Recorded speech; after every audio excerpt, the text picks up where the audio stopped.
Hi ಎಲ್ರಿಗೂ ನಮಸ್ಕಾರ. Welcome to my channel ವಿಶಿಷ್ಟ ಭೋಜನ. ಸಂಜೆ ಟೀ ಟೈಮ್ಗೆ ಕೇವಲ 10 ನಿಮಿಷಗಳಲ್ಲಿ ಮಾಡ್ಕೊಳ್ಬಹುದಾದಂತ ಒಂದೊಳ್ಳೆ ಸ್ನಾಕ್ಸ್ ರೆಸಿಪಿ ಶೇಂಗಾ ಮಸಾಲ ಯಾವ ರೀತಿ ಮಾಡೋದು ಅಂತ ಇವತ್ತಿನ ನನ್ನ ವಿಡಿಯೋದಲ್ಲಿ ತೋರಿಸ್ಕೊಡ್ತಾ ಇದ್ದೀನಿ. ಹೇಗ್ ಮಾಡೋದು ಬನ್ನಿ ನೋಡ್ಕೊಳ್ಳೋಣ. ಮೊದಲಿಗೆ ಒಂದು ಬಾಣಲೆಗೆ 1 ಬಟ್ಲಾಗುವಷ್ಟು ಶೇಂಗಾನ ಹಾಕೊಳ್ತಾ ಇದ್ದೀನಿ. ಇದನ್ನ ಚೆನ್ನಾಗಿ ಡ್ರೈ ರೋಸ್ಟ್ ಮಾಡ್ಕೊಳ್ಬೇಕು. ಚೆನ್ನಾಗಿ ಸಮವಾಗಿ ಇದನ್ನ ಚೆನ್ನಾಗಿ ಡ್ರೈ ರೋಸ್ಟ್ ಮಾಡ್ಕೊಳ್ಳೋಣ. ಕೇವಲ 1 ಬಟ್ಲು ಶೇಂಗಾ ಇದ್ರೆ ಸಾಕು ಈ ಸ್ನಾಕ್ಸ್ನ ಮಾಡ್ಕೊಳ್ಳೋದಕ್ಕೆ ತುಂಬಾನೇ ರುಚಿಯಾಗಿ ಟೇಸ್ಟಿಯಾಗಿ ಕರ್ಕಾರವಾಗಿ ಬಹಳ ಕ್ವಿಕ್ಕಾಗಿ ಇದನ್ನ ಮಾಡ್ಕೊಳ್ಬೋದು. ಇವಾಗ ಚೆನ್ನಾಗಿ ಹುರ್ಕೊಂಡು ನಾನು ಒಂದು ತಟ್ಟೆಗೆ ಹಾಕೊಂಡಿದ್ದೀನಿ. ಅದು ಸ್ವಲ್ಪ ತಣ್ಣಗಾದ್ಮೇಲೆ ಈ ರೀತಿ ಕೈಯಲ್ಲಿ ಹಿಸುಕಿ ಅದನ್ನ ಸಿಪ್ಪೆನ ಬಿಡಿಸ್ಕೊಳ್ಬೇಕು. ಸಂಜೆ ಟೀ ಟೈಮ್ಗೆ ಏನಾದರೂ ಖಾರವಾಗಿ ತಿನ್ನಬೇಕು ಅಂದರೆ ಖಂಡಿತ ಈ ರೆಸಿಪಿನ ಒಂದ್ಸಲ ಟ್ರೈ ಮಾಡಿ.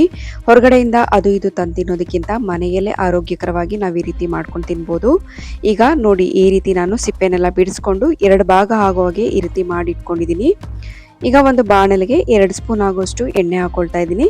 ಎಣ್ಣೆ ಸ್ವಲ್ಪ ಬಿಸಿ ಆದಮೇಲೆ ಅದಕ್ಕೆ 1/4 ಟೀ ಸ್ಪೂನ್ ಆಗುವಷ್ಟು ಅರಿಶಿನ, ಅರ್ಧ ಟೀ ಸ್ಪೂನ್ ಆಗುವಷ್ಟು ಅಚ್ಚಕಾರದ ಪುಡಿ, ಹಾಗೆ ಸ್ವಲ್ಪ ರುಚಿಗೆ ತಕ್ಕಷ್ಟು ಉಪ್ಪನ್ನ ಕೂಡ ಸೇರಿಸ್ಕೊಂಡು ಒಂದ್ಸಲ ಇದನ್ನ ಚೆನ್ನಾಗಿ ಮಿಕ್ಸ್ ಮಾಡ್ಕೊಳ್ಳೋಣ.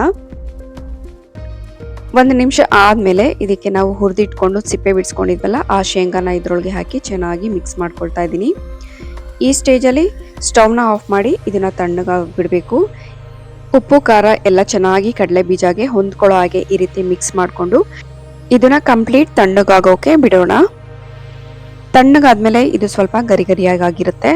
ಇವಾಗ ಇದಕ್ಕೆ ಸಣ್ಣಗೆ ಹೆಚ್ಚಿರುವಂಥ 1 ಮೀಡಿಯಂ ಸೈಜ್ ಈರುಳ್ಳಿ, 1 ಚಿಕ್ಕ ಟೊಮೆಟೊ, ಸಣ್ಣಗೆ ಹೆಚ್ಚಿರುವಂಥ 1 ಚಿಕ್ಕ ಟೊಮೆಟೊ, ಸ್ವಲ್ಪ ಕೊತ್ತಂಬರಿ ಸೊಪ್ಪು, ಸ್ವಲ್ಪ ತುರಿದ ಕ್ಯಾರೆಟ್ ಇಷ್ಟನ್ನು ಕೂಡ ಇದಕ್ಕೆ ಸೇರಿಸ್ಕೊಳ್ತಾ ಇದ್ದೀನಿ.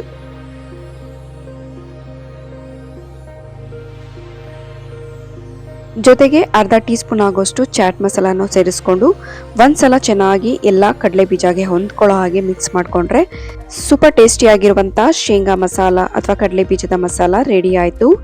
ತುಂಬಾನೇ ರುಚಿಯಾಗಿರುತ್ತೆ. ಖಂಡಿತ ಈ ರೆಸಿಪಿನ ಮಿಸ್ ಮಾಡದೆ ಟ್ರೈ ಮಾಡಿ. ಚಿಕ್ಕವರಿಂದ ಹಿಡಿದು ದೊಡ್ಡವರೆಲ್ಲರೂ ಕೂಡ ಇಷ್ಟಪಟ್ಟು ತಿನ್ನುವಂಥ ಸ್ನ್ಯಾಕ್ಸ್ ರೆಸಿಪಿ ಇದು. ತುಂಬಾನೇ ಟೇಸ್ಟಿಯಾಗಿರುತ್ತೆ. ಐ ಹೋಪ್ ನಿಮ್ಗೆ ಈ ರೆಸಿಪಿ ಇಷ್ಟ ಆಗಿದೆ ಅಂತ ಅನ್ಕೊಳ್ತೀನಿ. ಇಷ್ಟ ಆಗಿದ್ರೆ ದಯವಿಟ್ಟು ಲೈಕ್, ಕಮೆಂಟ್, ಶೇರ್ ಮಾಡಿ. ಹಾಗೆ ಹೊಸಬ್ರು ಯಾರಾದರೂ ನನ್ನ ಚಾನಲ್ನ ನೋಡ್ತಾ ಇದ್ರೆ ದಯವಿಟ್ಟು ಸಬ್ಸ್ಕ್ರೈಬ್ ಮಾಡ್ಕೊಳ್ಳಿ ಅಂತ ಹೇಳ್ತಾ ಮತ್ತೆ ಸಿಗೋಣ ಮುಂದಿನ ರೆಸಿಪಿಯೊಂದಿಗೆ. Thank you.